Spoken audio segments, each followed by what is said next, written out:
soroting pandam semuluh hamadangi jroning pasareyan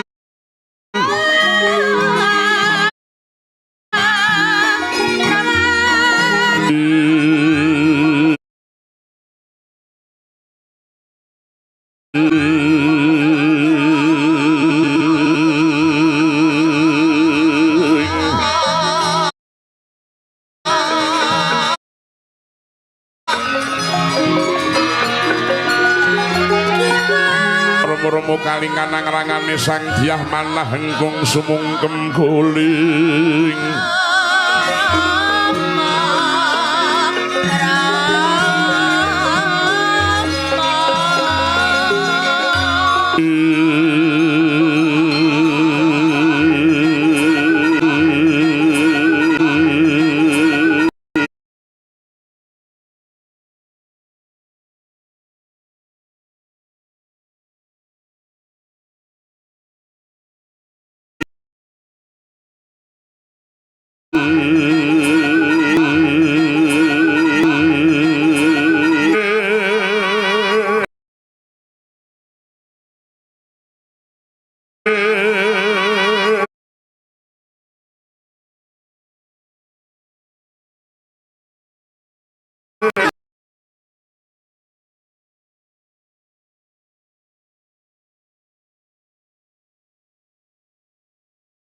ulung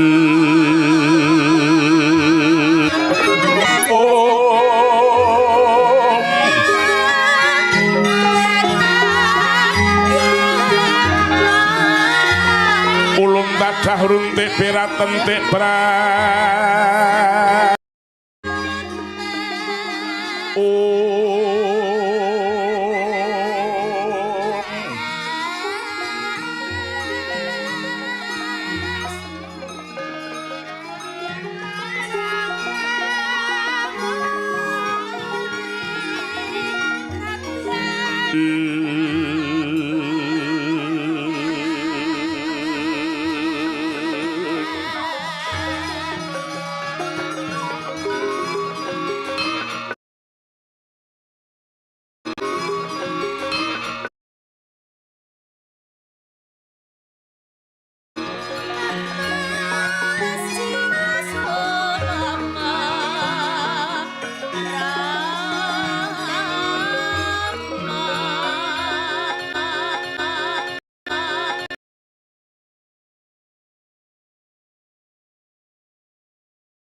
suwuh Arda Papitana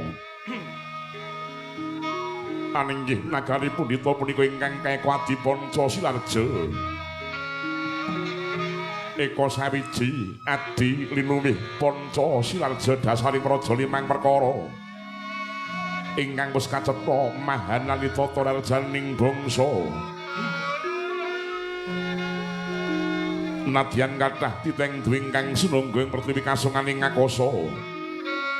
kinapit ing samudra cak samiyawa anggana ras nanging datang ngadi ingkang ginipit ing dalu mangki nagari satunggal darbenwa sadosa nenggih sinebat ing praja Dwarawati ya nagaring Dwaraka wis kasusun ing praja Dwarawati negari ingkang ageng agung dasari ayem truta inggih ayem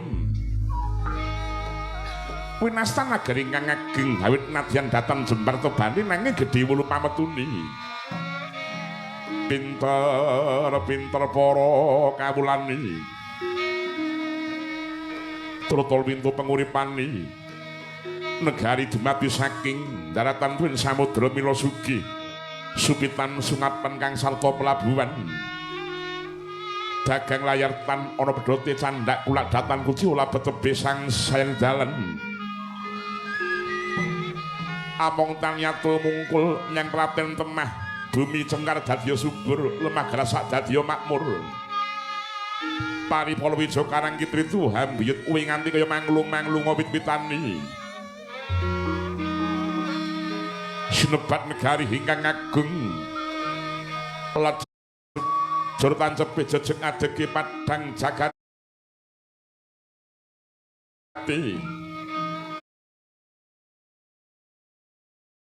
dhuwur kuku siadoh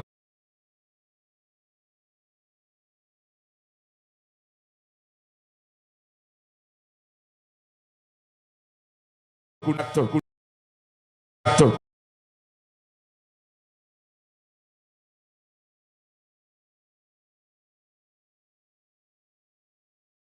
pun sarani mukum acara lumaton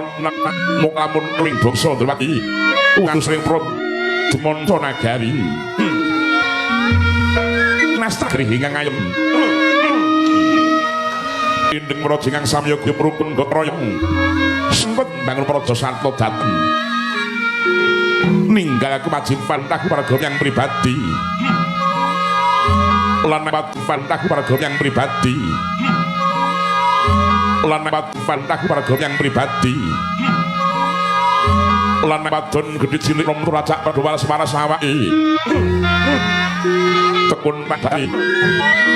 terus ayo pesani cukup sandang pangan papan yani sebat negari ingkang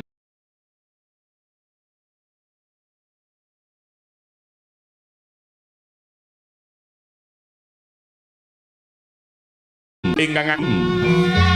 prajung nang saksana lebih bolokono kang kono sang biye pening praja ingkang pangandika sajudur ketan taun iki iya ora ya ora lah sinten ingkang menangka gegun jejuluk Prabu Sri Bathara Kresna ya Prabu Narayana Amasudi Ganardaya Sang Wisnumurti Nalendra geng binara hambek karo mata sadene Maitata genane blobo bendha Sudi karo mata sadene Maitata genane blobo bendha Sudira ing ranggana papas tiyesi ngendika tengah para kawula dasih lah nggono papas tiyesi ngendika tengah para kawula dasih lah karo mata sadene Maitata genane blobo bendha Sudira ing ranggana papas tiyesi ngendika tengah para kawula dasih lah nggono papas tiyesi ngendika tengah para kawula dasih lah panggono papas tiyesi ngendika tengah para kawula dasih lah pamangke nuju alah nglayi Raden Setyaki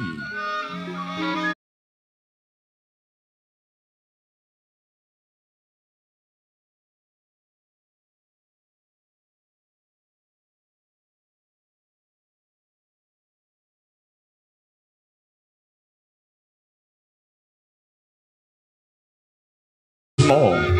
kareh lirik ngarah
Sidem jroning aswakan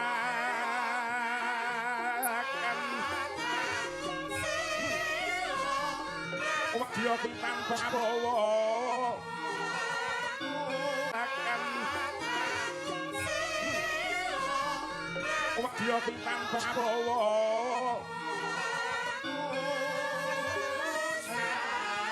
kapan disana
Ceritinon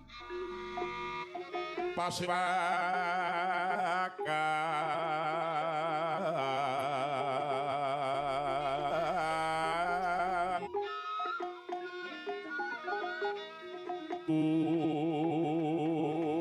ono Surang Mangkowarno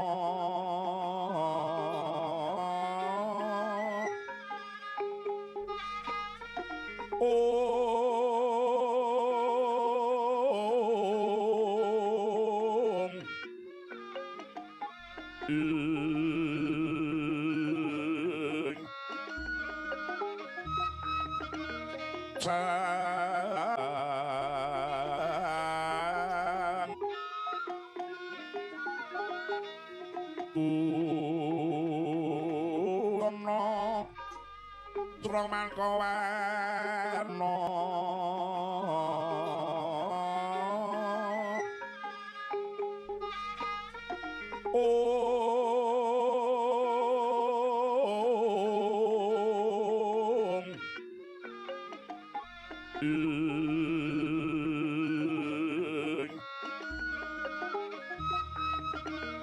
Sapa positing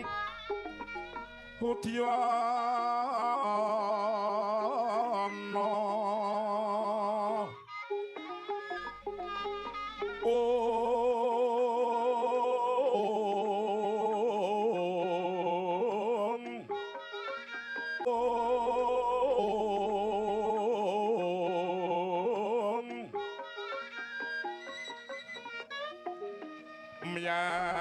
Myang Panjrakang Sarwarukma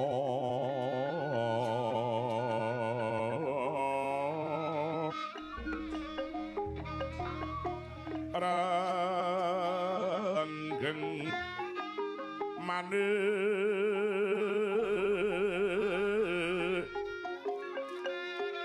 Narawata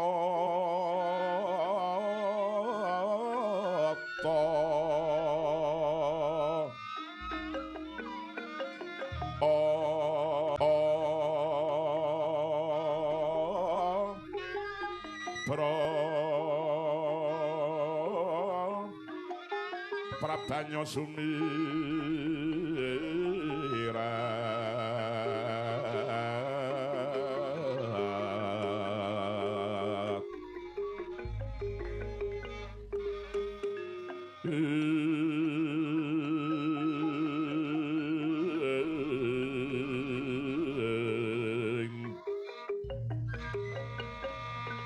kenyaring tejo liwaran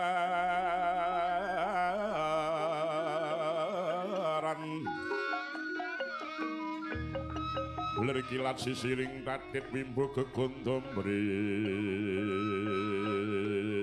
minging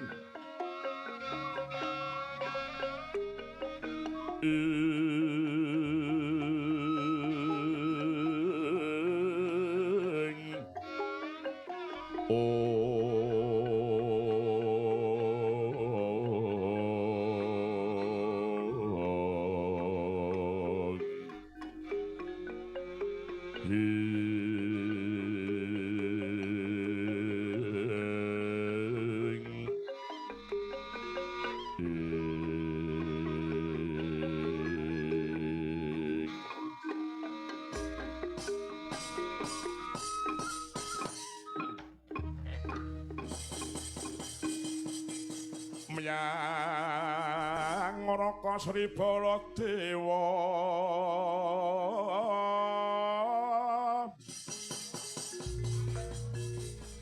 miwah Prabu Harimurti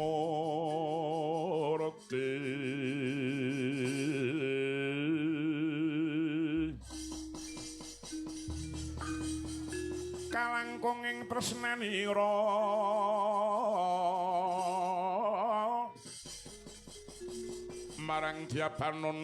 marang Diapanon Sinawi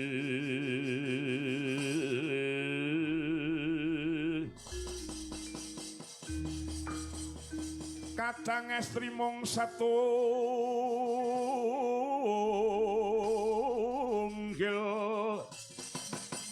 kapisah panggenanipun mila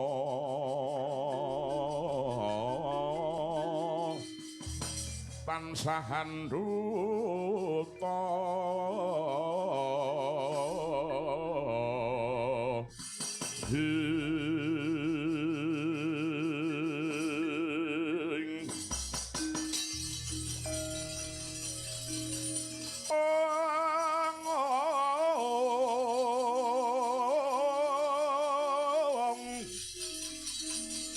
wau sang Nalendra ka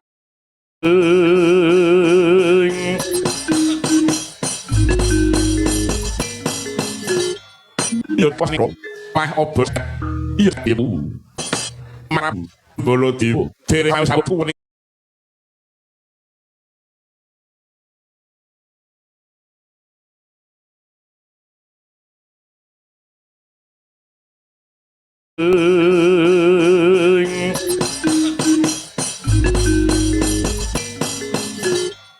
yo pas niku pah obos iya ibu marap Baladewa dereng sapu kuning Pandhawa pinalu punara dan punakram bagi wong ing antara pandheng ing duruk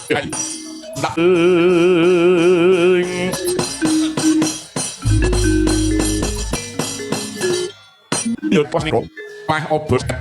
iya ibu marap Baladewa dereng sapu kuning Pandhawa pinalu punara dan punakram bagi wong ing antara pandheng ing duruk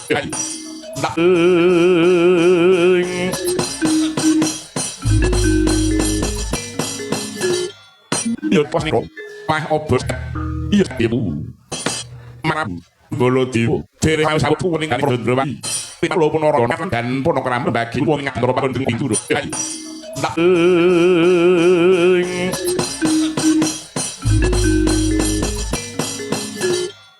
yo pas niku mah obos iya ibu marap bolo diwo dere haus aku kuning kan Drowadi pilo punoro dan punokram bagi wong ngatoro pakon ing turu tak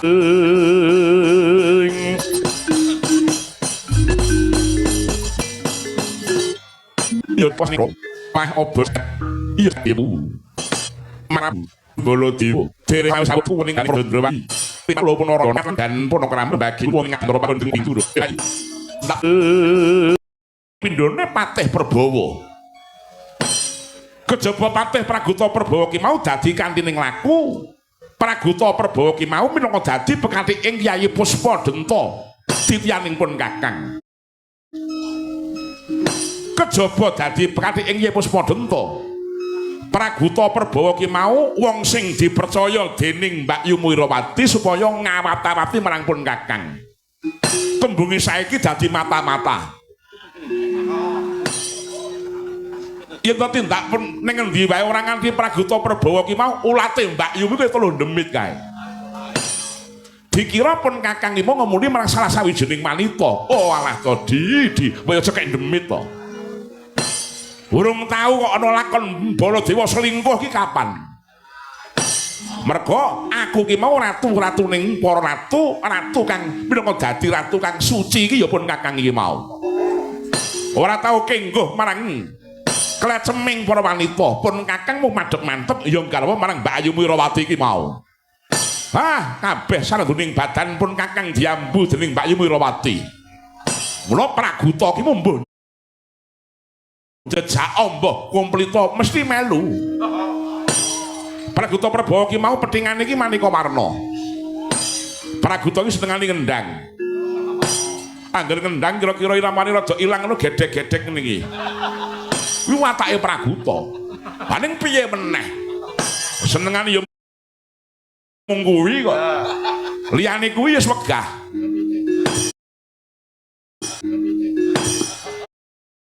luwih-luwih Prabowo lah malah Prabowo ki pirang sasi ki lunga saka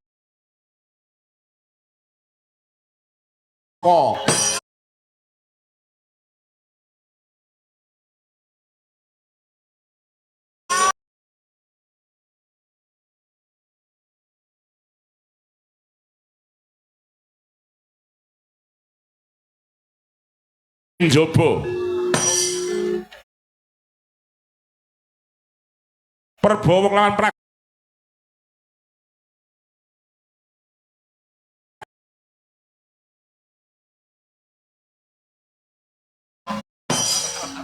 ya pancen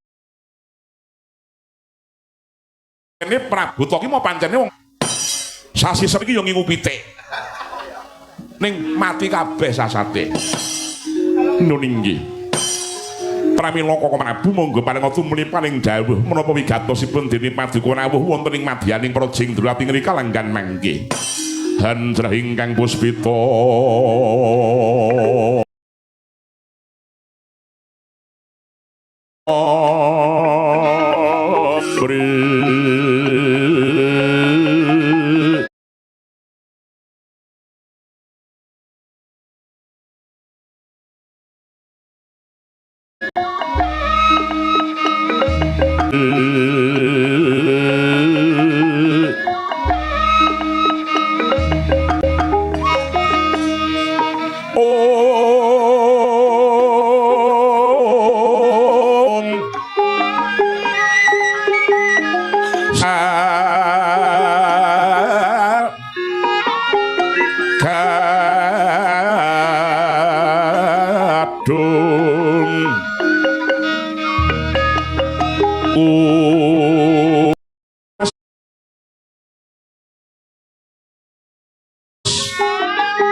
maweh raras renaning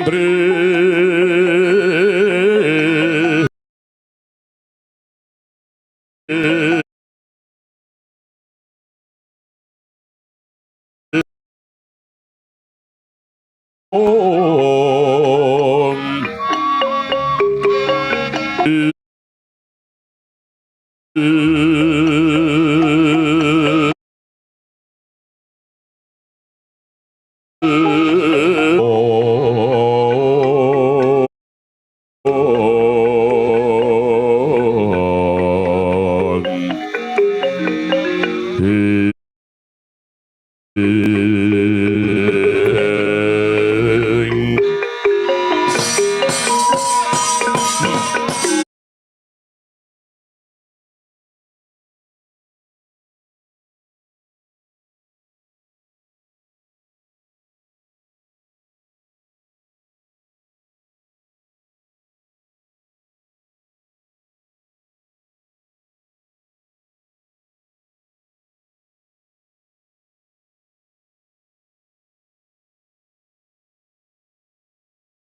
ana wigati apa dene siadangan tuantu prapanipun Kakang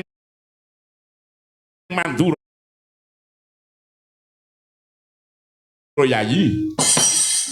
nuninggih Koko Prabu mugi dados ning kapuningan marmanipun Koko Prabu Mandura kula suwun rawuh wonten ing madyaning Projing Durwati ngrika langgan mangke badhe kula suwuni senjata pitulungan senjata pitulungan ing bab perkara apa? Apa negara Durwati keparaking pagering apa parang muka? Mboten menika Koko Prabu. Lah perkara apa? Rikala Arisukura manis ingkang sampun kapengker. Kula menika nampi sedana wala saking para kadang ingkang mangka Wahyu Mustika Aji menika miturut wangsit badhe tumedhak wonten ing madyaning wana Tribrasara. Turta wangsit ingkang dipun tampi dening para kadang-kadang Brata Pandhawa anggenipun teteki kelana Brata menika kedah sineksen dening Nalendra Titis Sang Hyang Wisnu. Angka tiganipun anggenipun Tapa Brata kedah ngedhep wontenipun pustaka Jamus Klima Sada. Pramila duh Koko Prabu. Ewuh oyeng pambudira sing manah kula. Ewuh ya sebab apa Yayi? Dereng kiwula kula atur wangsulan dhateng para kadang-kadang Brata Pandhawa wonten babak nglayoni jujul Hanusuli. Kula ginampi nawala saking anak kuring Prajutrisna Kaki Bama Narakasura ingkang suraosipun sami kaliyan para kadang Brata Pandhawa sami nyuwun berkah pangestu nggenipun badhe anggayuh Wahyu Mustika Aji tur kedah mapan wonten ing wana Tribrasara. Pramila duh Koko Prabu bingung raosing manah kula menawi kula menika arep dhateng para Pandhawa kinten kula menika salah satunggaling tiyang sepuh ingkang kirang tanggel jawab dumateng anak kula pun Bama Narakasura. Menawi kula arep dhateng anak kula pun Bama kinten kula menika salah satunggaling pamong ingkang ban cindhe ban siladan. Pramila duh Kanjeng Koko Prabu kados pundi menggah perkawis menika anggen kula menika badhe ngluwari. Yayi pun Kakang mung takon sithik wae. Layang sing teka dhisik ning madyaning Projing Durwati ki mau saka negara Ngamarta apa saka negara Prajutrisna? Saking nagari Ngamarta. Lah neng kene iki. Neng kene iki kena kanggo pancatan. Yen pancene Siadi ki menapa ngawala ki mau luwih dhisik saka negara Ngamarta, Siadi kudu abot marang kadang-kadangku para Brata Pandhawa. Aja nganti abot marang Bama sebab layang sing teka dhisik ki mung saka Ngamarta. Ibarate lho iki mung dalang saupamane, dalang wayang kulit. Delalah Siadi ki mau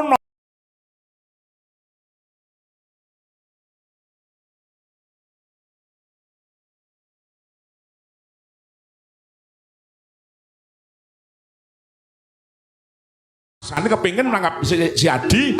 nunggal dina ya malam Minggu. Si Adi mbalekake sing duwite sithik ning ngeboti sing akeh sing tekane keri. Lah ning kene iki jagakno si Adi ki mau dadi dalang ora bakal payu selawase urip. Wis pisan. Sing kaping pindho nih.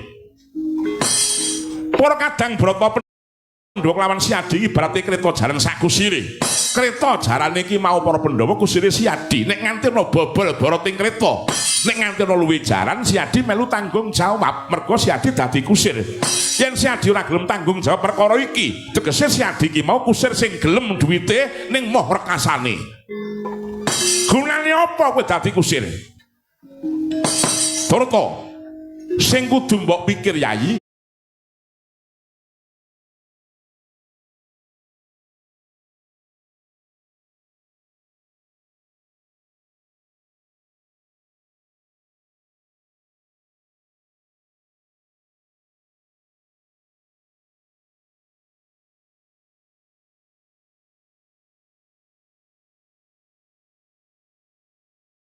tidak abota marang kadang-kadang Brata Pandhawa tinimbang anakmu si Bama Narakasura Yayi.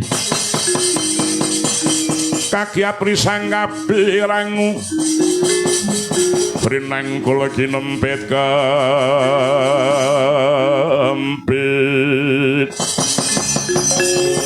dosa ngernaning bawana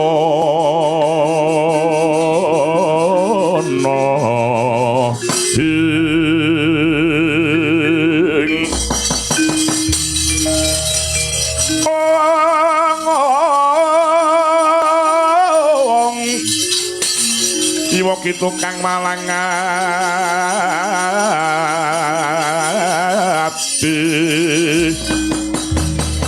iwa kitu kang nanas sing tias iwa kitu kang kudu garing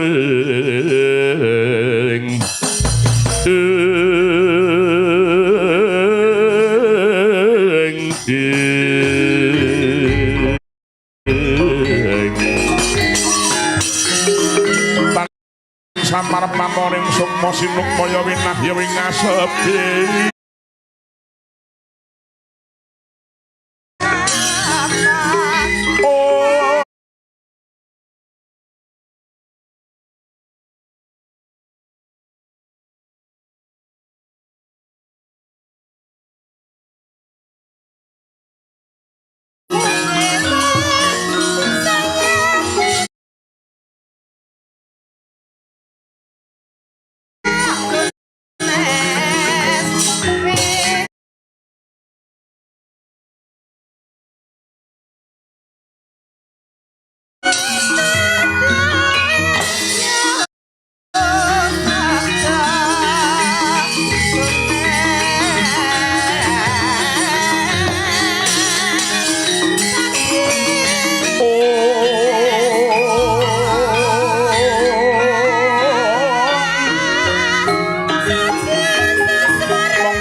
salam mung awas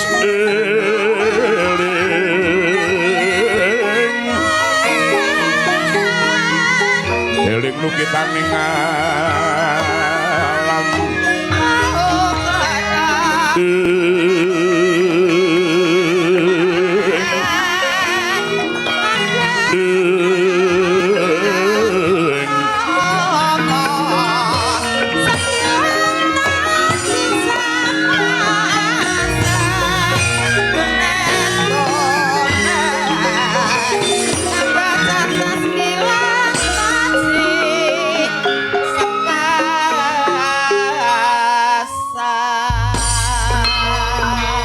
palugon lakuning lekas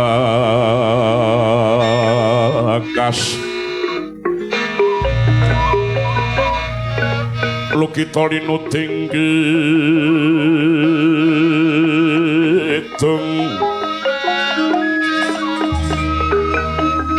kadung kadareng hamomong memangun manah rahayu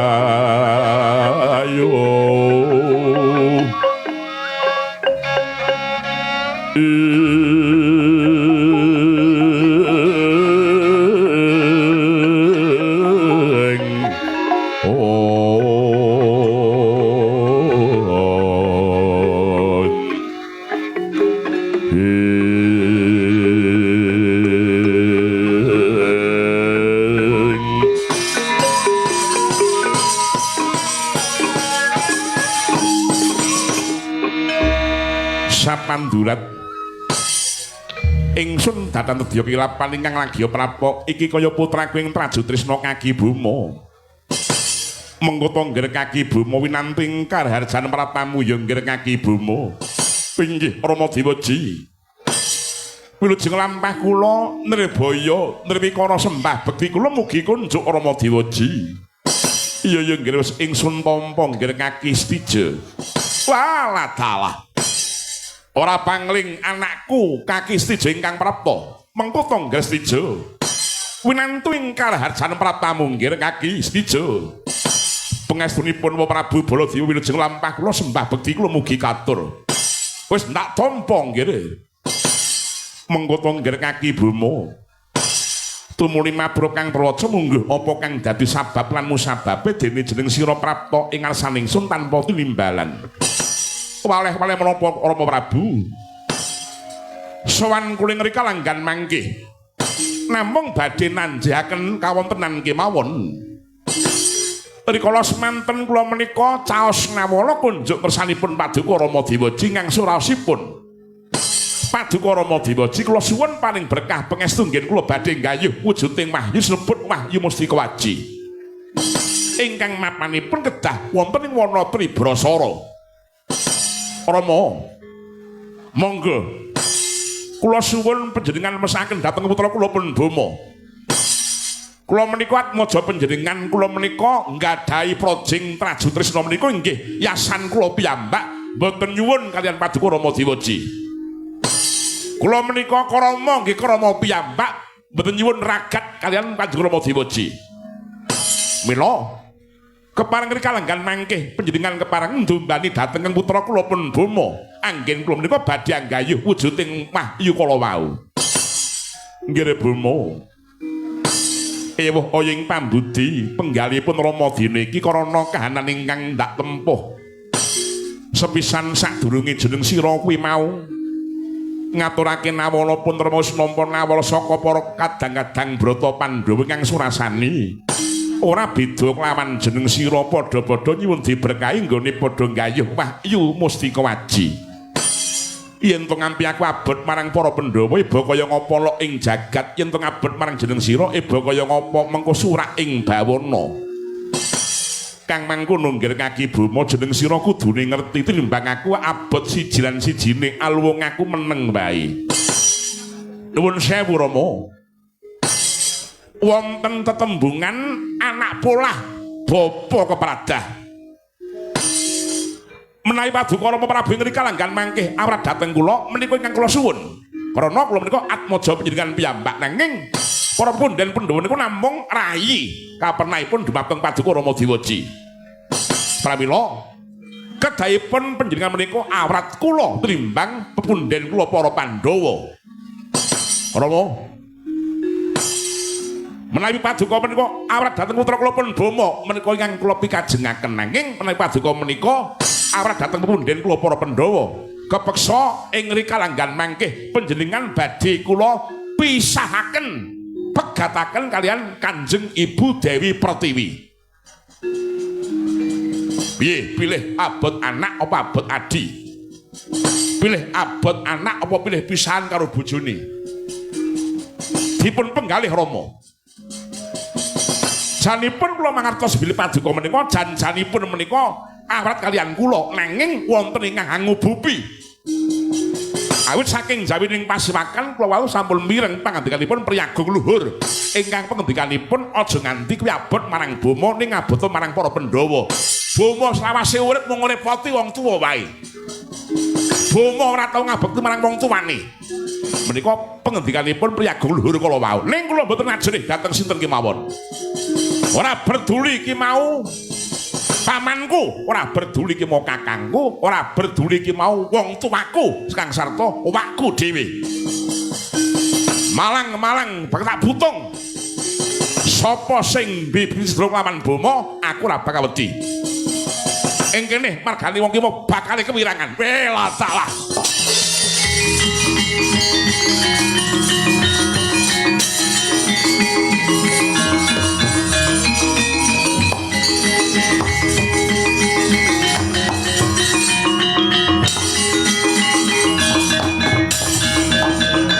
rakyat risang kapirang ngurin nangkul kinempet kempit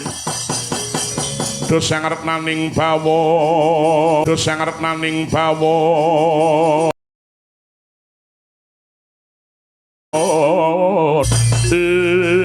waladalah iblis lanat bomo wonten pengendika ing dawuh aku ki mau sipate wis dadi wong tuwa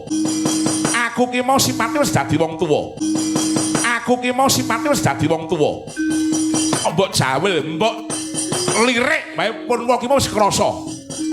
iki mau ora mbok lirik ora mbok jawil mbok tenggel tengah-tengahan bomo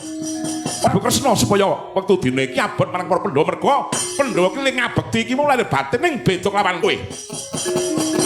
Ora ana gunane kowe prabu ning papan kene. Sabab menapa adikku Nayana rawuh abot marang Baladewa.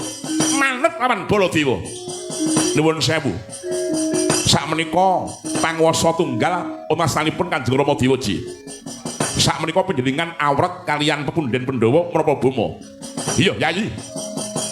Kowe abot marang para Pandhawa apa abot marang Boma tumuli kowe prasaja. Nuwun sewu Prabu kula mboten saged matur sakmenika. Kudu saiki. Kudu saiki. Sak bubar wayangane. Kudu saiki. Nuwun sewu. Menawi kula dipun peksa matur ing rika langgan mangkih kula awrat dhateng anak kula Boma tinimbang para Pandhawa. Lah talah.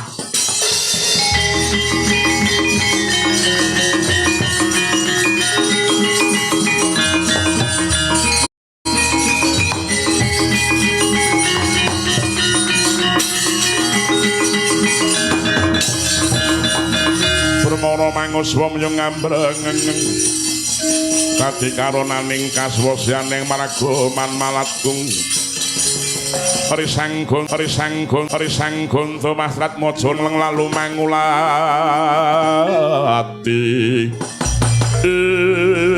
waladalah Narayana wangune kowe iki mau wis ora tumindak adil Yayi wangune wis kena jenuh saka si Boma Trakasura kok mingerke blatmu ora kurang-kurang nggonmu ngelingi parandene seklimah pengdelipun kakang wae ora mbok gubris ora mbok gagas ya wis yen pancen mengkono ling-lingen ana tetembungan sapa sing bibit citra ing kono wahyune bakasen karo Yayi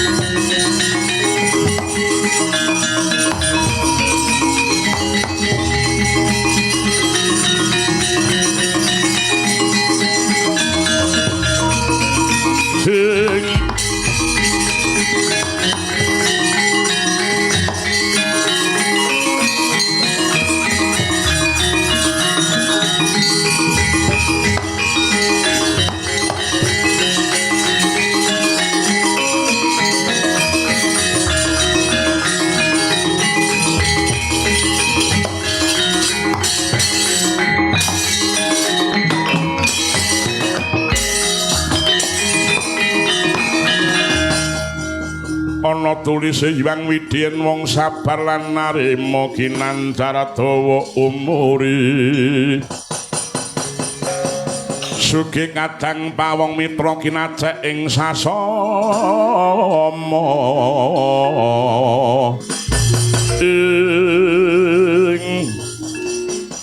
ya jagat dewa Bathara Wayah Bathara jagat ya jagat dewaku sapandurat ingsun datan arsa kikip yen to iki putraku ing jangkar bumi kaki Antareja menggota Antareja padha winanting karharjan prapramoning praja Ndrawati iki ninggir kaki Antareja nun inggih po pangestunipun Paduka Siwa Prabu Kresna Ndrawati wilujeng lampah kula sembah bekti kula mugi kunjuk iya wis ndak tampa nggir kaki Antareja ana wigati apa dene jeneng sira Prabu ning ngersaning Sundatan Pati nimbalan nggir kaki Antareja waleh-waleh menapa wae suwan muling rika lenggan manggih perang kautus dening para pepundhen kula Pandhawa ingkang rikala semanten para Pandhawa sampun caos nawala kunjuk ngersanipun Paduka Uwa Prabu Kresna ing Drawati ngangsurasipun dipun suwun supados hanjening yanggenipun badhe anggayuh wujudipun wahyu mustika waji ningewa semanten ngantos dumugining dinten menika dereng wonten keterangan ingkang gumathok saking Drawati pramila sowan kula menika minangka dados gandhek-gandhek rampung kula ing utus pepunden Pandhawa kinen boyong isi Prabu Kresna wonten ing madyaning wana Tribrasara anggayuh wujuding wahyu sinebut wahyu mustika waji monggo sareng sak lampah kula menika namung dados duta pamungkas menawi wangsul kula saking nagari Drawati menika tanpa nganti Siwa Prabu Kresna badhenipun dipun gantung dening Kanjeng Rama Werkudara panjenengan pirsa bapak wantunipun Kanjeng Rama Kyai Werkudara Bapak Prabu sesemban kula paduka pengayoman kula muhung paduka ingkang dipun antu-antu dening para pepunden Pandhawa nggih badhe anggayuh wahyu Bapak Prabu Bima wonten dawuh wangsulana dayah iki nggih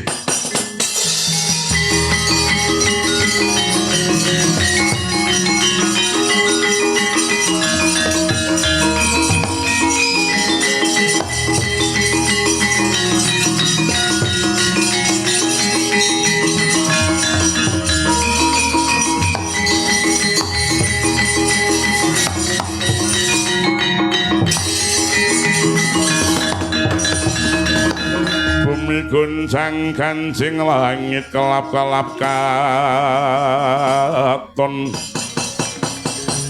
lir kinincang alis risang mawe gandrung sabarang kadulu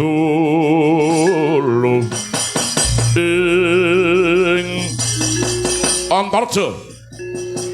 ora pangling Kakang Mas Bima yo aku kakangmu Trajutresna kowe ngarep kandha jarit menika dadi gandhek-gandhek rampung dadi duta pamungkas tumraping punden Pandhawa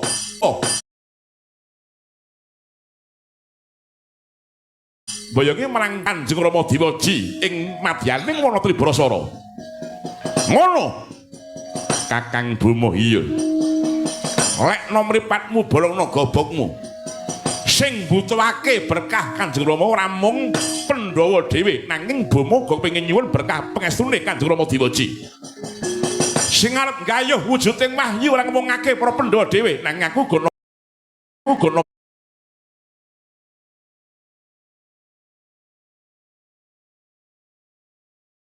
nampa yen penganti dina iki kowe ora gelem ngalah mungsuhmu dudu sapa-sapa mungsuhmu Nalendra Trajutresna marang Bima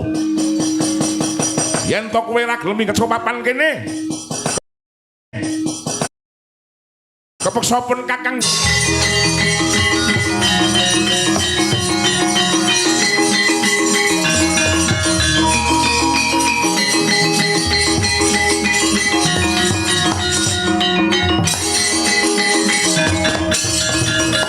Rodhono tabar kenat tabduka yayasinipi Jojo bang mami ngomongis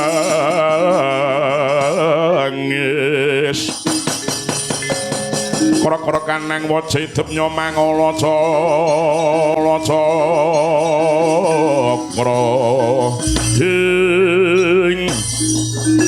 Kakang Bima sing kaya kuwi aja mbok anggap yen aku bocah cilik-cilik getih wedi mati luwih-luwih aku wis dadi duta pamungkas praping punden Pandhawa timbang aku mulih kewirangan luwih becik aku praping pralaya ning papan kene senajan aku bocah wingi sore ora bakal aku seminggah laku sisip tanding karo dapurmu ayo golek papan sing dimana metu njaba legaling atiku ora aku tinggal geranggang crong playu metu tak entel galing atiku palas dhewe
Sumba wonten pengenti kowe ngadhawuh Kanjeng Diwaji tumpuk matakon ning Prajendramati durung wae ingsun paring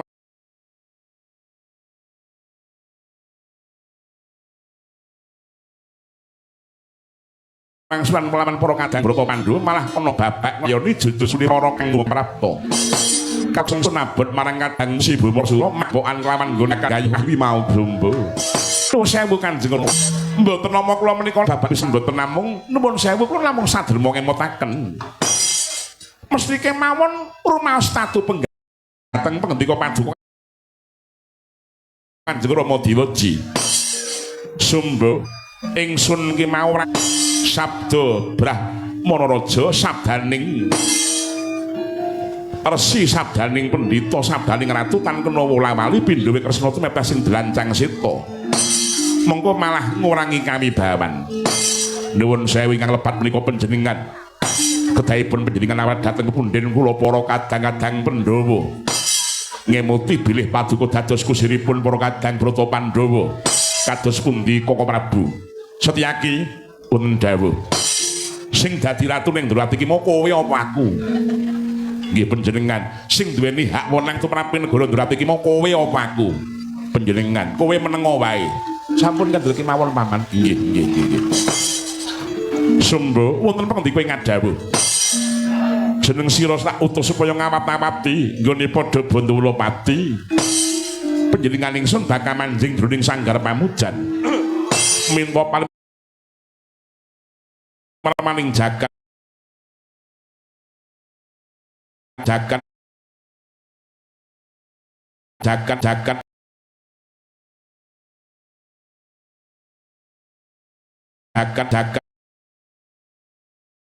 murih rahayu kanthi ning pati